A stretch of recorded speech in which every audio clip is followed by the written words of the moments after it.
It's very new, don't worry. What goes into crafting the instruments that fill our world with music? And you covered the holes, man. You did. You got the low G there as well. Welcome to The Instrument Makers, a new YouTube series where we visit diverse instrument workshops. Oh, this blade's not very sharp. That's very annoying. Explore the artistry and techniques of master craftsmen. I'm going to credit this. This is David's upgrade. And share the fascinating stories and insights we discover along the way. Want to try it? In this episode, I am in Glasgow, Scotland to visit Nina Poots of Nina F. Poots Lutherie. She is one of the youngest up-and-coming instrument makers in the area, and I visited her to hear her story and about the challenges of being a professional just starting out in the industry today.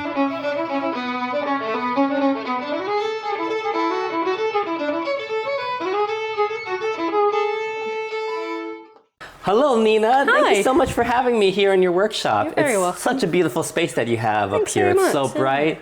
So my name is Nina and I'm a violin maker and restorer here in Glasgow, which means that I make my own instruments, but I also repair and restore people's existing instruments. And ultimately I also help musicians with the setup of their instruments, which means I get it to play and sound as optimal as possible, kind of tailored to what a musician does. And especially here in Glasgow, I've got quite a lot of folk players, which is very lovely. Yeah. So I'm originally from the Netherlands and I moved to the UK about 8 years ago, 2016. That's the math, yeah. So I moved here for the college course. So I did 2 years in Glasgow Clyde College, which is a stringed instrument course with guitar making and violin making. And then after 2 years, I went to a little town in England, which is called Newark-on-Trent. And there's a really well-known violin making school. It's the Newark School of Violin Making. So I went there for 3 years and got my BA in violin making, which sounds quite proper. And then when I finished that, kind of post-pandemic-y as well, which was interesting, I decided to go back to Glasgow because I fell in love with Scotland in the meantime. Okay, and how long have you been in this space for? I've been in this space. This is going to be my 3rd year of business, which is quite exciting, yeah. It was the college course to become an instrument maker. Yeah. So before I became an instrument maker, I was an art teacher. Oh. Very kind of briefly. So I've got another BA in art education, but I couldn't really find a job that I liked. Dutch government was cutting a lot of funding at the time, so it was very difficult to kind of find a job. So I ended up in just kind of a menial job that wasn't making me happy. And I was like, I don't know. What to do. And as a bass player, I was very lucky to buy my own double bass in my kind of early 20s. And I so vividly remember like visiting his workshop and just seeing instruments everywhere, wood everywhere, and like it smelled amazing. I was like, oh, this is cool. But I was still in art school at the time. So I kind of put it in the back of my head. So when I was stuck in this kind of boring job, I was like, what am I going to do? I was like, maybe bass making originally. And I happened to have a friend who was a guitar maker in Holland. I was like, how did you get into this? Kind of pointed me in different directions. And they said, if you want to do bass making, you probably should start with violins because it's kind of, it's a bit easier. Looked at different colleges and schools in Europe, and there's quite a variety of schools. There's this course in Scotland, and that's free for European students. This is pre-Brexit, by the way. So I applied relatively on a whim and got invited for an interview. And I arrived, and I was the only female and the only violin making student to apply that year. So especially as like an art teacher, you have to kind of know a little bit of everything, about everything. Like there's such a broad spectrum of mediums that I was doing in art school, but I just had to learn just about enough to be able to teach about it, which is nice, and I still enjoy many different art forms to do in like my daily life, but to then shift from that to having to know everything about one craft and one skill, and like I had some woodworking skills, but not as like I'd never made an instrument before. So yeah, it was quite a leap into the deep end, and I think the first couple of months were really difficult just because I never lived abroad before. You're in a country where you speak a second language the whole time, so I was really tired at the end of the day. But after like 2-3 months, something just clicked, and I just really enjoyed the process and just kind of, stuck with it. Yeah, and to be honest, I still find moments in my day-to-day working life that I'm like, oh wow, I don't know how to do this. Oh gosh, maybe. And it's the great thing about this trade, you're constantly learning, especially when you're working with people's instruments. Every older instrument, nothing's quite as standard as new making is, so you have to constantly kind of problem solve, you have to figure something out. So you've got a standard to work from, and then there's kind of this like wiggle room where you need to move into to find like that absolute perfect point of things. But yeah, it's been an interesting journey, and it will be an interesting journey for so much longer. I've not done it quite traditionally. Most people who go to an instrument making school or a violin making school, they get taught to go into the workforce. So you work for someone else, you work for a workshop, you try and get into the best workshop. So there's several shops in London that everyone wants to work for. There's several shops in like Berlin and stuff. And it can be incredibly competitive. That's definitely something that I found in Newark as well. Like my class was quite competitive, which was quite a contrast from just my time in Scotland, because everyone was so supportive, and like there was enough room for everyone to kind of do their own special niche. That during my whole time in Newark, I was a bit like, I don't know if I could work for someone. And it's interesting as a queer woman to be in a trade that's dominated mostly by old white guys. I mean, there's a massive change happening already, but it's got a long way to go. So I kind of decided, when this workshop came up, this opportunity to share the space, plus I got an opportunity to get a really good place to live as well, I was like, maybe I should just go self-employed. I'm very privileged as well that my parents are really helpful. They've been incredibly supportive. My dad was a business owner himself. So he was like, right, I'd like you to focus. So that was incredible. And it's been tough, and it's still tough. You're constantly running around trying to hustle for work and stuff, but it's incredibly rewarding having to, like, you make your own hours, you're your own boss. Again, also very difficult sometimes, trying to wrestle pricing out of people. But ultimately, I believe like you find the customer that you want.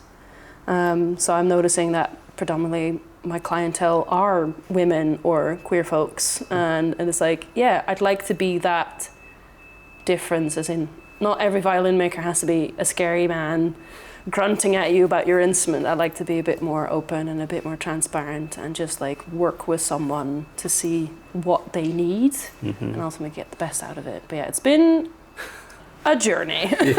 I think my ultimate all-time favorite composer has to be Shostakovich. Definitely. Love Shostakovich. Oh man, it's like I was very fortunate that a really good viola player from the chamber orchestra here in Glasgow came around to try my instrument, and I was kind of playing the standard things you do when you try an instrument. And he started playing some songs and stuff, and he's a classical player instead of the kind of what I'm more used to as the folk players. So he played a bit of Shostakovich on it, and I immediately went, oh yes. I was like, yes. That was quite cool. But yeah, yes and no, and like that changes constantly. I do really enjoy scroll carving. So it's the part, but basically I can grab you the cello scroll. So that's the scroll carving. It has no musical things to it whatsoever. It's just purely aesthetics, and it's really personal as well. And it's one of those processes that I was kind of like, oh, I love it afterwards. And it's like, oh, it's such an amazing shape to do, and it's so interesting, and you're working from all the angles at the same time. But during it, I will be swearing. I will be listening to metal music.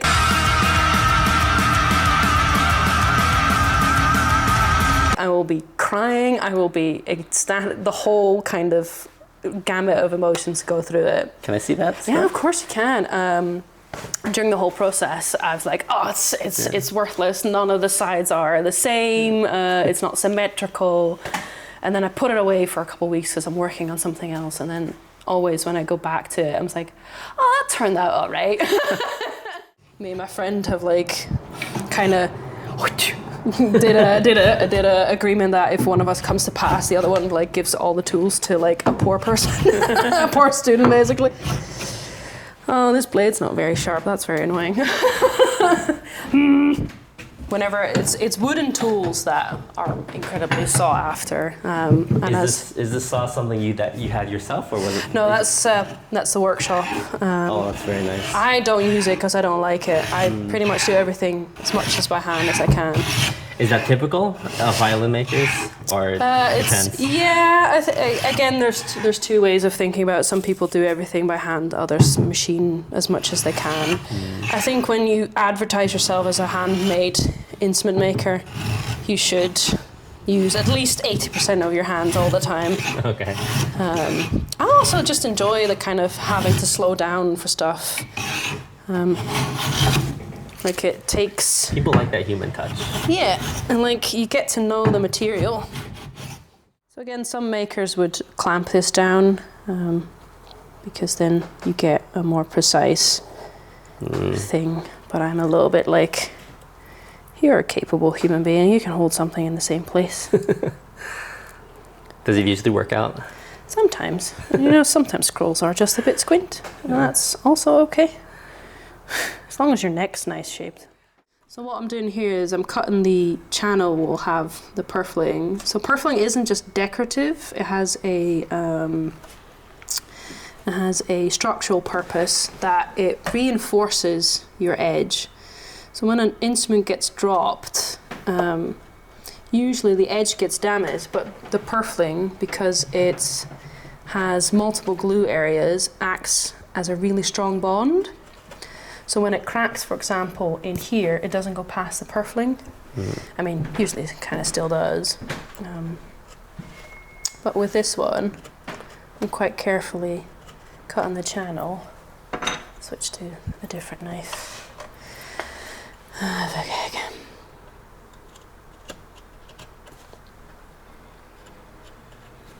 So, in my first ever, so this is called the button, which is going to be that shape. Okay. When I was cutting out the plates, the outside, I did it like 20 minutes before the college closed and I cut the button off. Oh. And I didn't realize until like, I think I woke up at like 4 a.m, like, I got the button off! At that point, you had to start over? Or no, you can graft it back on. Okay. And like every violin making student and every luthier has done it at some point. It's like a rite of passage. Oh, I think it's massively important. I think humans are drawn to pretty things. We love a trinket. Yes, I think the main thing about an instrument is that it needs to sound good, it needs to play. That's the main thing that I always go for. But if it happens to look really nice, it helps. I think having an art background, especially with more painting and performance as well, I think I enjoy when a material gets to do what it wants to do a little bit as well. So yeah, it informs my making massively. That yes, there's a certain set of parameters and certain things that have to be perfect, like body length and neck stop, certain like that make the playability of an instrument as it is. I won't touch those, but anything else within that is there's a bit of room wherein the material will tell me what to do, and having respect for the material, no matter how difficult it can be, is super important. I always kind of explain violin making or instrument making as like it's on a scale. You've got people that are incredibly well engineered makers. They think about everything, they measure everything down to a T, and they try and repeat everything, and that's kind of more towards how I was taught within Newark. It's like, this is how you make an instrument, and these are like certain measurements. And then there's the other end of the spectrum, which is a little bit more esoterical, I guess. It's like you have to feel things, and like the tree needs to be felled during full moon, and it can be a bit wishy-washy. And within the trade, everyone can be kind of in between that scale. And I think that's what makes it really interesting, because I do sometimes forget that it is engineering to a certain degree. Like, you're literally making a thing that has to resonate and has to work. I feel like I'm not quite that super engineer person. I'm not quite the hippy dippy. Although I'd love to kind of have my workshop in the middle of nowhere and be left alone most of the time. I'd love to be a little bog witch, basically. I feel like I'm a little bit more in the middle, and with certain things. Like, yes, I measure, but I think the more I do stuff, the more I know what I'm looking for, and I'm feeling things as well. I think what does help, I think as a bass player, I tend to enjoy a warmer, more bassy centric sound. That's why I really enjoy violas, because violas are just such a wonderful bassy. I think every violin should sound like a viola, in my opinion. Call it a hot take. Do you feel like the violins you make have a sort of bassier sound? Yeah, I think so, yeah. Yeah, so it seems like a lot of your personality and a lot of the things that your background has gone into those instruments. I think it's important to, like, I pour so much of myself into an instrument, and it's such a roller coaster of a process, because I always boil it down to, I make big pieces of wood, smaller and smaller and smaller, and more precise and more precise and more precise. And it turns into a fancy wooden box with strings on it. But yeah, at the end, once it's finally varnished and finally into the hands of a musician, yeah, that's quite magical. I can't get enough of, like, the first time you hear an instrument. So cool. I'm not a violinist by any so. stretch of the imagination. But it's quite cool to play an instrument without varnish as well. Yeah. It does have a very nice, rich bass. That's a Can I do any Shostakovich on this? What's the one that actually it starts on the G string? Oh dear. Do you know what I'm about to play? Yeah. That one. Wow. Well, I don't know if I'll use any of this footage. Oh, I'm not a good player. Oh. At least you heard it. Yeah. Can I try the viola? Yeah, of course. It's very new, don't worry. That was not very in tune. Fix that again.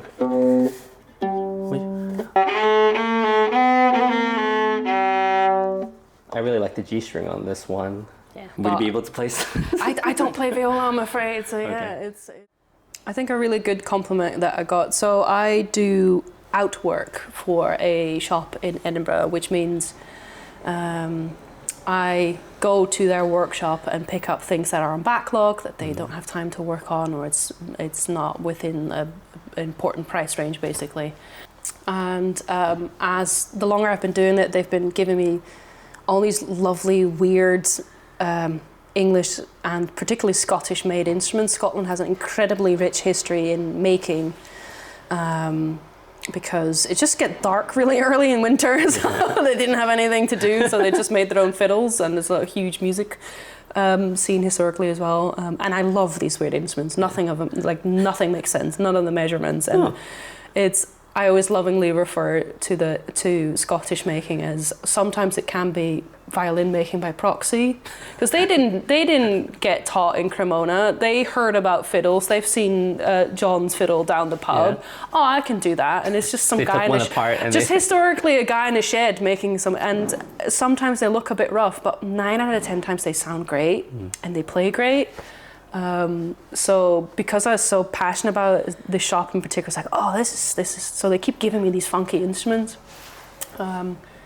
And they've handed me a very lovely instrument, but it was a very lovely old Scottish fiddle, 18 something, and it needed a bit of work, so it was ready to be sold on consignment. So it was a client instrument, but they were going to sell it. And it needed some work in order to become playable again. So I did quite an extensive repair and stuff, and handed it back over to the shop. Right, and that's me. I got paid. Wasn't thinking about it. A couple of weeks later, I pick up another batch of work, and the workshop manager's like, "Oh, did the owner tell you what happened with that one Scottish fiddle?" So, "Oh no, what happened?" So, well, so the client came around the workshop and played the instrument after you've like fixed it and played it up again, and he basically fell in love with it and doesn't want to sell it. So it's like, oh no, I was like, you missed like a consignment sale, but also that's so nice that I like changed someone's, because they wanted to get rid of an instrument because it wasn't working. And what I've done to it made it playable and enjoyable again. So I was like, that's really nice. And luckily I had another instrument that they could sell on consignment. But yeah, that was quite a good compliment as well. I think one of the biggest challenges is kind of I felt for a very long time I had to figure out the wheel by myself. Then again, I was also quite lucky that a really close friend of mine who's a fabulous cello maker in Sheffield, Theo Permakis, he started his own business straight out of college as well, so him and I got really close. And anytime we're like, oh, what would you charge for a sound post patch? Oh, like, oh, I've got this thing. And like, there was another person to kind of troubleshoot with. I think another quite big challenge is there's still quite a lot of, I guess you can call it secrecy within the trade. I think because it takes so long to learn all the tricks and the skills that people can be really protective. And I think it is because it can be so competitive. People like that doesn't help either. Plus that whole workshop culture of like, you have to earn your keep. So when you start out in the shop, you don't get paid enough. You get to do all the shit jobs and it takes forever, blah, blah, blah. All the things why I went self-employed straight away anyway, but whenever I needed information, it was sometimes a bit difficult to find, especially on like online forums. But luckily, quite quickly within my first year of business, someone mentioned the Women in Lutherie group on Facebook. And it has been such a relief to find a community online that is so incredibly supportive, and like we're constantly reaching out to each other. And now, especially after the pandemic, we're starting to meet up, and at all these big makers events and competitions, and within Europe, within America, all over the world, we now seek each other out. So it's been quite lovely, and that has been massively like helping me build my confidence as well, because you can literally, when you work on your own, it's sometimes a bit difficult to talk about what's happening within a workshop, and then you would say so in the group and just everyone replies with a similar story and like advice, or it's just like, oh, that's a shit situation, but thank you, like you're gonna pull through this. And it's that sense of community has been really nice. I think the first thing that comes to mind is just do it. We need more young people, we need more queer people, we need more people of color, like we need everyone. And I'm a huge believer of there is enough space for everyone, and I feel like we should make enough space for everyone. But I think besides that, it takes a while to get good at things, and you have to do something so many times. If I have to really distill it down, I think it has to do with confidence. And people always think that confidence is something that you have, but it's actually something that you gain by doing it over and over and over.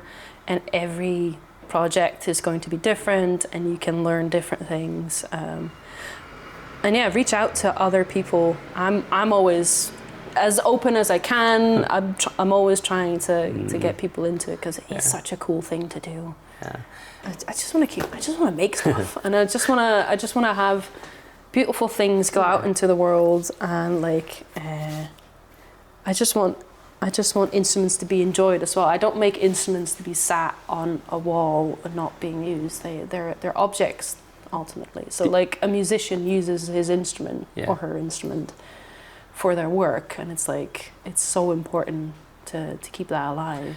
So do you have any current plans to make a double bass? Yes. I think my friend that I mentioned, who is a cello maker in Sheffield, him and I have been like dreaming to make a double bass together. He has a workshop that could work for as well. Within this workshop, there's just not enough space. And I don't have all the specialist tools for double bass making. It's very close to boat building. It is always kind of the joke. You can put it in the water, you can float. The danger with becoming an instrument maker is that you'd like to make every instrument as well. It's like, oh, I'd love to make a guitar. Like, oh, a bouzouki sounds cool. Like, oh, I could do that. Oh, I could do this. And it's like, you just have to pick a thing sometimes and stick to it. Nina Poots exemplifies how young instrument makers are adapting to our changing world. She skillfully weaves her multifaceted identity into her craft, drawing from her experiences as a bass player, former art teacher, and queer woman in a field traditionally dominated by men. With a promising career ahead, Nina's future in instrument making is bright. Since the filming of this episode, Nina Poots moved up to Invergary in the Scottish Highlands to continue her journey. To learn more about Nina's unique work, please visit her website. Thank you for joining us, and if you enjoyed this video, don't forget to subscribe for more inspiring stories.